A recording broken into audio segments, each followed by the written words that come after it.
सर्वप्रथम एकता समाचार राजू भाई शेख, आपका बहुत बहुत धन्यवाद कि आपने युवाओं को मौका दिया कुछ बोलने के लिए। मेरा तपेश चौबीसा नाम है। वैसे पेशे से मैं पर्यटन उद्यमी हूँ और अभी पिछले कुछ वर्षों से वागड़ में पर्यटन की अपार संभावना है, जैविक खेती और युवा वर्ग के साथ कुछ नए प्रयोजन शुरू करके जो अपने आप एक ढरासा चल रहा है कि सबको सरकारी नौकरी लेनी है, बट सब व्यक्तियों के लिए और सभी जनों के लिए संभव नहीं है। तो हम उसी दिशा में काम कर रहे हैं।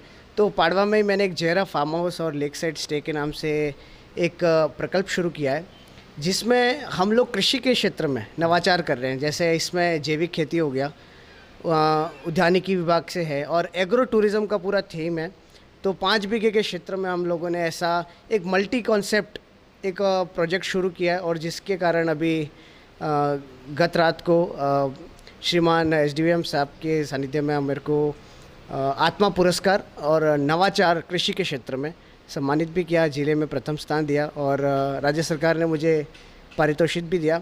तो ये एक छोटा सा मॉडल है, पर मैं पूरे हमारे युवा वर्ग से ये निवेदन करना चाहता हूँ कि खाली एक सरकारी नौकरी और इसी दिशा में ना जा कर के अपन और भी बहुत सारे रोजगार के अवसर को देख सकते हैं।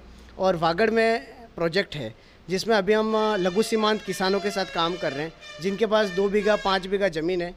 तो अभी राज्य सरकार की बहुत सारी स्कीम्स हैं, जैसे एक तारबंदी की स्कीम हो गई, आप अपने एरिया को परकोटे वगैरह से पैक करिए और 4 या 2 कमरे बनाइए, जैसे भी आपका बजट है। और इस प्रकार से हम चाह रहे हैं कि पूरे वागड़ क्षेत्र में इस प्रकार के 4 से 6, 10, 20 ऐसे छोटे छोटे से फार्म हाउस डेवलप हो जाए, जिससे हम एक टूरिज़्म सर्किट बना सकते हैं। और टूरिज़्म सर्किट बनेगा तो जिससे कहीं ना कहीं किसानों की आमदनी दुगुनी होगी। खेती के साथ में आप पर्यटन से भी कुछ न कुछ धन अर्जित कर सकते हैं।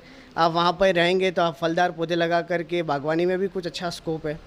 तो किसी एक डायरेक्शन में ना जा कर के मल्टीपल वेज़ में हम युवाओं को रोज़गार भी दे सकते हैं और अपने आप जो पलायन की बहुत बड़ी समस्या है उसका समाधान भी कर सकते हैं।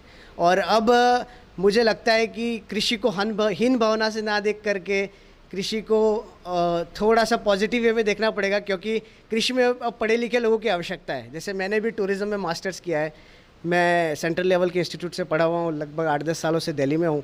पर कहीं ना कहीं मेरे दिमाग में भी ये ख्याल है कि हमको भी गाँवों की तरफ जाना चाहिए और गाँवों में भी काफ़ी स्कोप हैं। तो एक मेरा छोटा सा मॉडल है और जिसका राज्य सरकार ने चिन्हित करके मुझे प्रोत्साहित किया। तो मैं चाहता हूँ कि ऐसा आने वाले समय में और भी कई सारे युवा उद्यमी बाहर आएंगे, कुछ अच्छा पर्यटन, कृषि और नवाचार के क्षेत्र में काम करेंगे और वापस मुझे लगता है कि वागड़ एक टूरिज़्म के मैप पे खिलेगा और बहुत सारे रोज़गार का सृजन होंगे।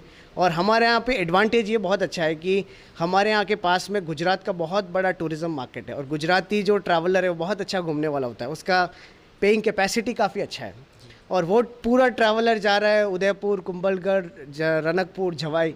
और हम जबकि इतना पास में हैं तो क्यों नहीं अपने वागड़ की सुंदरता है, जैसे हमारे यहाँ पे भी हर प्रकार का पर्यटन है, हेरिटेज पर्यटन है, साहसिक पर्यटन है। उसके बाद हमारे यहाँ पे जैसे विंटर्स के समय में देखते हैं चाचा कोटा हो गया, जगबेरू हिल्स हो गया, उसके साथ में धरोहर कितनी अच्छी है, अर्थुना के मंदिर हैं, देव सोमनाथ मंदिर है, बेनेश्वर धाम है।